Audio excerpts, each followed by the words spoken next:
Good morning, everybody. For those of you who don't know me, I'm Fred Kowal, president of UUP. Been joined here by some staff members and also Jerry O'Brien-Losi, who's our elected statewide secretary-treasurer, and Elizabeth Huff, UUP counsel. And as we go through the proposed constitutional changes that will be taken up at this delegate assembly in 3 weeks, the purpose of this webinar is basically to provide you with background information on what the amendments are about, and also to answer any questions that any of you might have. I want to thank you for taking the time to be a part of the call, and thank you for taking your role as a delegate seriously. That's very important to our union's future. So thanks very much. We have done this previously. Last year when we undertook, I think it was 7 or 8 major changes in the Constitution, we did a webinar. Those constitutional changes were quite significant, and we felt that it was absolutely incumbent upon us as the statewide leadership to provide as much information as possible to delegates, and again, to prepare you for the DA, but also just to provide as much information in a transparent fashion as possible. This time around, the amendments that are being taken up are not nearly as, I would say, significant in terms of changes to the Constitution. But we decided we wanted to continue with the practice of having a webinar so that, again, you could ask questions and we could provide you with the information that you need to be able to make an informed choice when it comes time to debate and vote on these changes on the floor of the plenary session at the Delegate Assembly coming up in Rye. So, a number of these I will refer to as language cleanup amendments because that is what they are. Our Constitution has been built up over nearly 50 years, and a lot of what has gone into the Constitution has included wording that is very cumbersome and in some places flat out contradictory. So some of what we are proposing this time are just attempts to clean up our Constitution, to make it streamlined, to make it grammatically correct, and then to make adjustments in certain areas like membership types that were created and have lain dormant for years and years.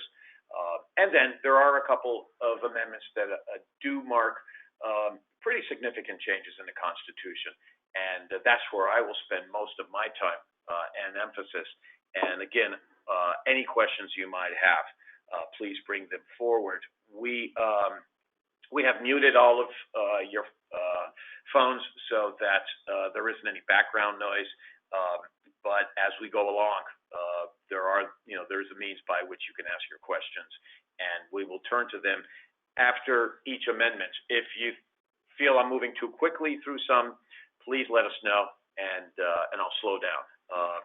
To begin with, Article 3, Section 1A contains what I refer to as a cleanup change, okay? And that is the proposed language, including specificity regarding regular membership, and then that two-word phrase, shall be, and then at the end in the last line, the elimination of that very brief clause of the UUP Constitution. This is a cleanup amendment. No significant change in the spirit or intent of Article 3, Section 1. It is simply a language cleanup, okay?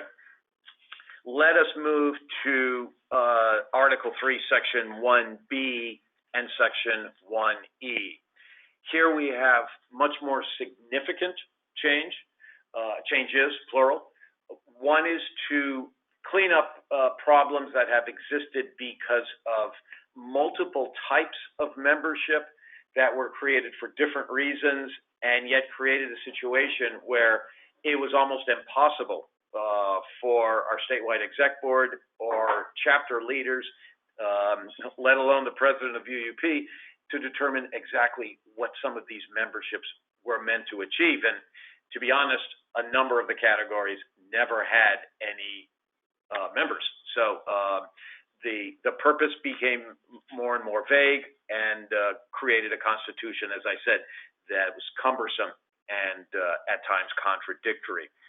What we have done, and I will deal with the membership section first, is we have taken the category of sustaining membership and in essence divided it, okay? Special membership, and divided it. As part of this, what it is included is the elimination of continuing membership. That category was eliminated. Sustaining membership, the language there, which is section C, okay, has some wording changes where we've incorporated a couple of the components that were included in continuing membership. Those components were moved into sustaining. So we have this slight change in terms of sustaining membership and the elimination of continuing membership. That's one of the changes. Not a huge deal in terms of our rank and file membership. I always think of our rank and file membership as basically two categories. Well, unfortunately, three. We do have to include non-members. We have regular members. Those are the folks who are working in SUNY right now.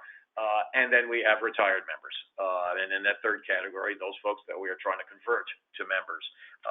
But here what we've done is continue with the sustaining membership and eliminating that continuing membership. There was what would seem to be a redundancy there. Second is the issue pertaining to retired membership. And here, this is a rather big deal.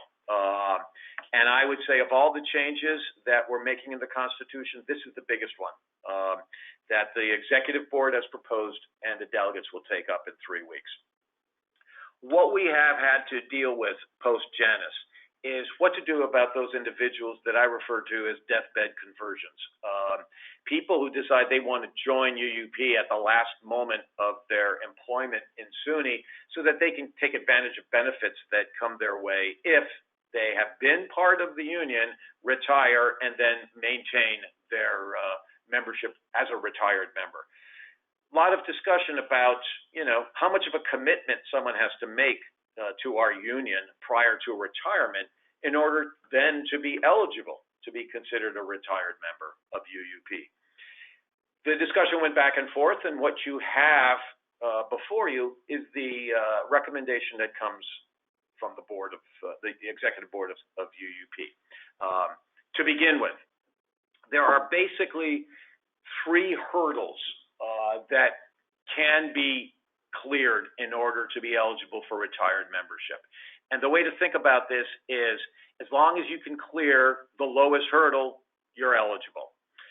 The highest hurdle in terms of the language that you see there, the proposed language change, section B, okay, retired membership, is if you have been continuously a member of UUP for 5 years prior to retirement, okay? So, when I get close to retirement, I've been a member for 5 years prior to retirement, boom, I'm now eligible to sign up as a retired member and get the benefits for that. But in many respects, that's the highest hurdle, okay? What about someone who becomes employed in SUNY or becomes part of our bargaining unit, say someone who's an MC and then goes back to the faculty or takes up a job in the faculty or professional staff, and it's less than 5 years. As long as that individual maintains continuous membership for that time period, they will be eligible for retirement. Then we run into a unique circumstance, for instance, for people who are presently non-members of UUP. What we have talked about on the executive board is there's a concern that there are former fee payers who are now non-members who may not know that they were ever fee payers, and they may not know that they're non-members, okay? They may be isolated cases, but they're out there. So the idea is that if this constitutional amendment passes, a postcard will go out to individuals who fall into this category, basically informing them that they have 30 days after the passage of this amendment to join UUP if they're planning on retiring and want to be a member of UUP upon retirement.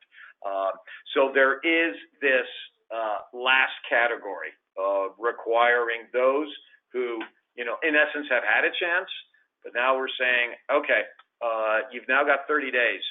We're informing you. You have got to join now.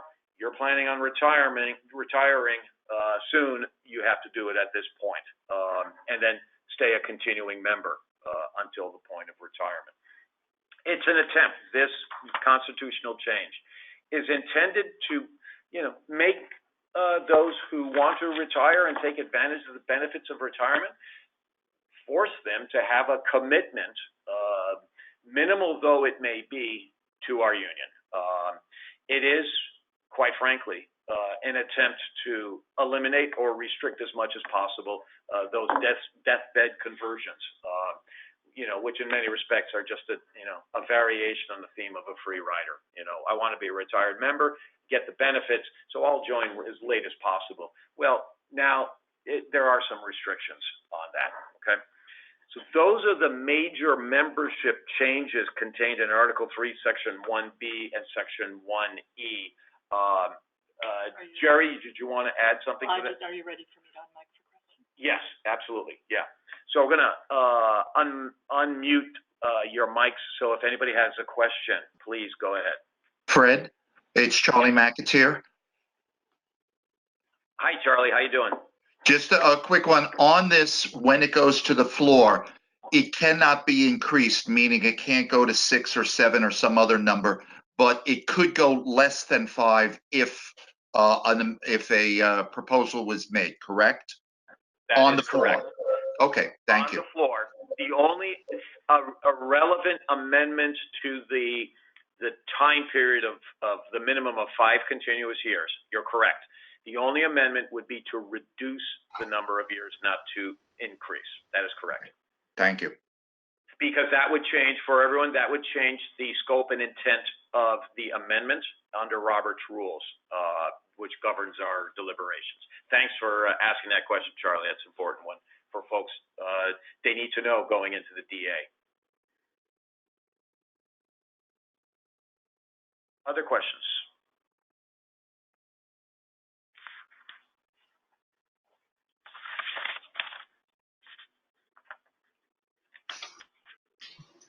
Okay, hearing none, we'll move to Article 3, Section 1C. Fairly simple step here, and that is to eliminate one category of membership. Talked about that in my earlier discussion on the previous amendment.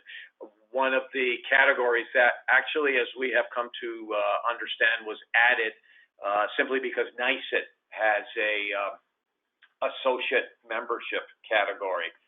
This was added years ago. We have no associate members, and so therefore what the board is recommending is that the associate membership be eliminated. It serves no purpose in the present circumstance, and so therefore, as an attempt to clean up the Constitution, the elimination of the associate membership category has been proposed and recommended by the statewide executive board. I'll go to the next one because it's somewhat similar, and that is Article 3, Section 1D. This is simply a cleanup on one membership type that we are maintaining, and that is the honorary membership. At present, we are only aware of one honorary member. We're still checking the records of UUP to see if it's accurate or not.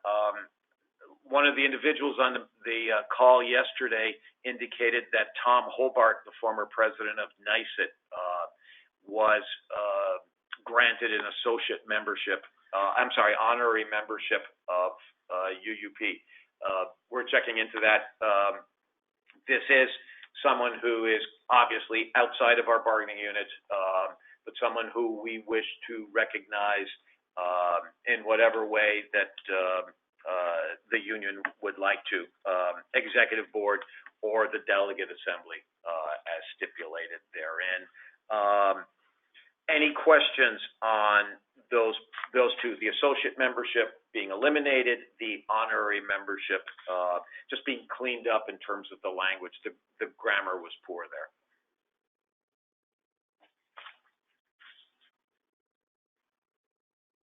Okay.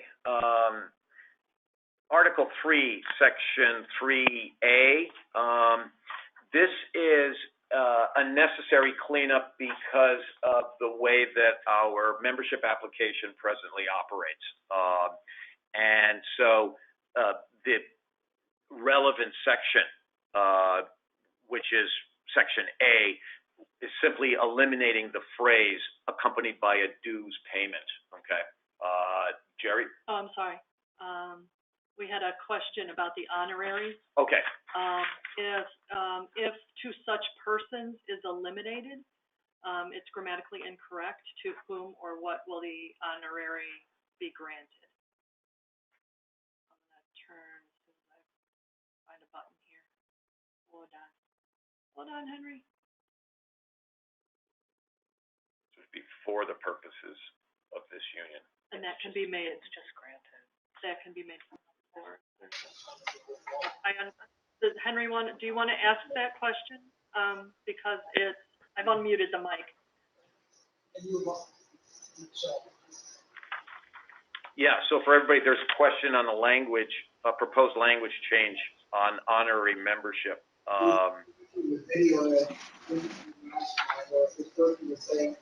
Better mute those, Jerry, thanks. So that can be done from the floor. Just substitute for 2. Yep. Okay.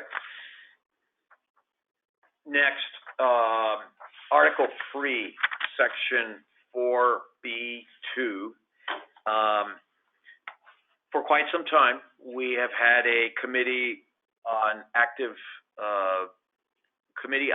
retired membership. I had to check my notes because I thought it might have made more sense committee of, but anyway, regardless, the proposal that comes to us from that committee, it's a committee of elected representatives of retirees who are members of UUP, as they have chosen to do. They pay their annual fee, and they are retired members of UUP. And for years, there has been COARM, which is a committee of representatives elected by retired members, and a couple of folks appointed by the president to COARM. And they basically run the retired group of UUP's members, have a separate budget, and so forth. The chair of that group, also elected by the retired membership, serves as a non-voting member of the statewide UUP Executive Board. What that committee has proposed to reflect, in essence, what they are, which is a form of governing body, is the proposal to change the name of COARM to the Retired Membership Governing Committee. And that's the proposed language change. The executive board recommends, I would add, editorialize, highly recommends this change. It reflects much more accurately what COARM is doing, and therefore is a cleanup. But again, we want our Constitution to be accurate, and this would do that by creating the Retired Membership Governing Committee to take the place of what is presently referred to as COARM throughout our Constitution and our policies as well. Any questions on that change? There is no change in the mission of what is presently known as COARM. Its duties, as you will see later on, there is an expansion of the size of COARM, but that's a separate amendment that is taken up separately within the order of the Constitution. So it'll come up after we deal with the next change. Any questions on the name change of COARM?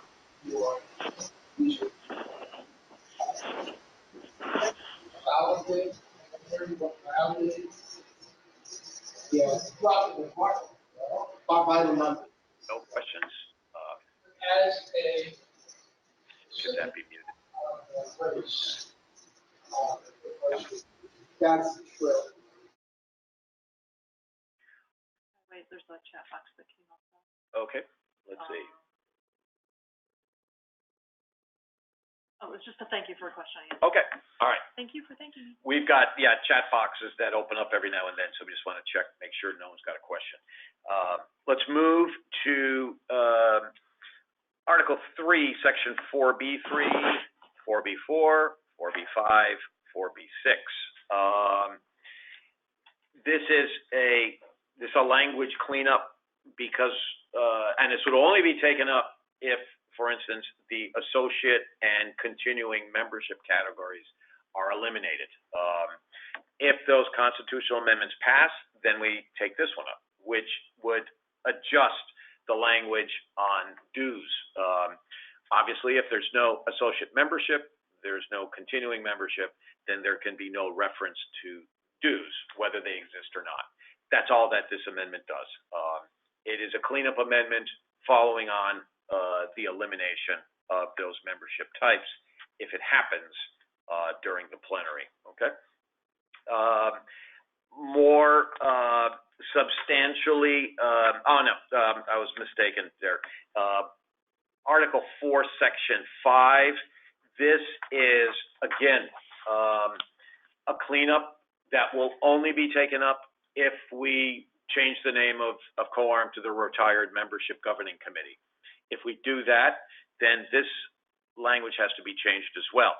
The Membership Development Officer, statewide MDO, works with COARM, and so therefore we have to change the reference to COARM in this article to Retired Membership Governing Committee. So again, this will only happen if we rename COARM. It's a language cleanup to make the language consistent throughout the Constitution. Similarly, the next one is the composition, correct? Yeah, this is also a COARM reference. Article 5, Section 1, consistency within the Constitution, and that is just a simple change from COARM to retired members, the Retired Membership Governing Committee. The more significant change is in Article 8, Section 3. And what this is intended to do is to allow for whether it's COARM or should COARM be renamed to the Retired Membership Governing Committee, to better represent our retired members. It is the recommendation from COARM that the Executive Board accepted and recommends to the Delegate Assembly. That is to change the number of regions by increasing that number from 7 to 8 regions. It's the sense of COARM. There's a large number of retired members in Western New York, and so the idea is to split what was previously a Western New York region and create a new Finger Lakes region that includes Alfred, Brockport, and Geneseo, and then the remaining Western chapters, which are Buffalo Center, Buffalo HSC, Buffalo State, Fredonia, would remain in the Western New York region. So all it does is create a new region. It means an additional representative being elected to what is presently known as COARM, and therefore, I think enhancing the work of this group because of expanding representation and allowing for more voices to be heard. So that's the spirit and intent, and the specific changes contained in that amendment. Are there any questions on that? None of the other regions will be affected. There will be no change in terms of the chair of what is presently known as COARM, serving on the statewide executive board as a non-voting member.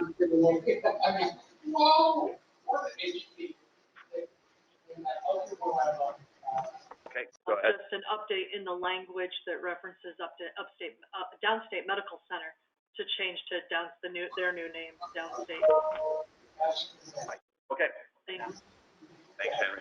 We'll do that on the floor. Yeah. Thank you. Okay. But if And, they play ding dong the witches. okay, lastly, a couple of years ago, the statewide executive board worked on a major project to get rid of the huge number of ad hoc committees that we had. Purposes of an ad hoc committee is to create bring together a group of individuals to work on a specific task, report on that task, accomplish their work, and then go out of existence. We had ad hoc committees that existed in UUP for decades. I felt very strongly that the Constitution should reflect the work that is being done. If there is continuous work being done on a specific topic or issue, and if the executive board and the delegates agree, then why not turn that ad hoc committee into a standing committee or merge it into a presently existing standing committee? We were successful in eliminating nearly all of the ad hoc committees. Ad hoc committees have been created, and when I have been authorized to create them, they have served for their specific purpose. They have reported and then gone out of existence. One major ad hoc committee has existed for a few years now. It is the only one that's left, and that is the Teacher Education Task Force. So what the executive board is recommending is that the Teacher Education Task Force become a standing committee, okay, simply known as the Teacher Education Committee. You see in the document the mission and the purpose of what would be the Teacher Education Committee, and that would replace all reference to the task force. You can see that. And then what we also have in this section is an updating of the mission of COARM. Again, if COARM is its name's changed, and there were also some adjustments that needed to be made to bring it into consistency with other changes that had been made in our Constitution. And that's what Section Y is about. So S and Y will change in this section concerning standing committees. One is turning the Education Task Force into a committee, and second, updating and clarifying, cleaning up the section on what hopefully will be known as the Retired Membership Governing Committee. Any questions on those last proposed changes to our Constitution, which revolves around standing?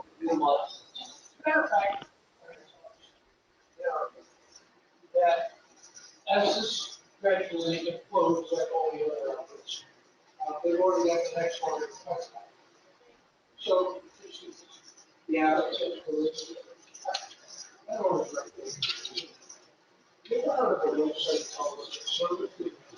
Questions on any proposed amendments or anything related to the upcoming delegate assembly and by that'll be starting 3 weeks from today?